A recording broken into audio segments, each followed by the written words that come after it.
saaka iyadoo sooman ayay carruurta quraac u samaysay iyada oo sooman bay suuqa u baxday markii ay soo gashay haddana carruurtii bay qado u karisay haddana afurkaagii ayay u howlgashay dhowr dheri ayay hal mar dabka wada saartay isla iyadii karise ayaa ku soo hoos dhigtay markaad caloosha buuxsatay ayaa intaa weelashii ka tallaabsatay masaajidka aaday haddana iyadoon weli si fiican u afurin ayay weelashii gurtay misena nadiifisay waadigan haddana soo laabtay waa tan iyana jikadii dib u gashay waa mar labaad iyo howl kale salaada subax ka hor suxuur ay saqdii dhexe diyaarisay ayay kuu soo toosisay waa mar saddexaad iyo ororod kale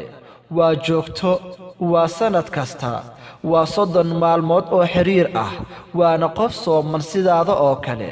intaas oo howl ah oo ay u sii dheer tahay howlihii kale ee guriga ayay haysaa haddana laga yaabaa inaadan u ogeyn ama aadan axsaan badan ugu haynin oo aaminsan tahay in ay waajibkeedii shaqo gudanayso weligaa ma ku saaciday qabashada hawshan ma uga mahadcelisay hawsha adag oo ay kuu hayso ma kaa maqashay ereyo macaan oo ay ku hilmaami karto daalka farada badan ee haya alla khayr ha uga abaalmariyo hooyo walaal iyo xaas waliba oo sida noogu adeegta ajarkooda ha u labalaabo allo dabka adduun ayay noogu jiraan ee ka dhowr kan jahannama jannatul firdawsana uga abaalmari hawsha adag oo ay noo hayaan aamiin aamiin isku day inaad share tiraahdo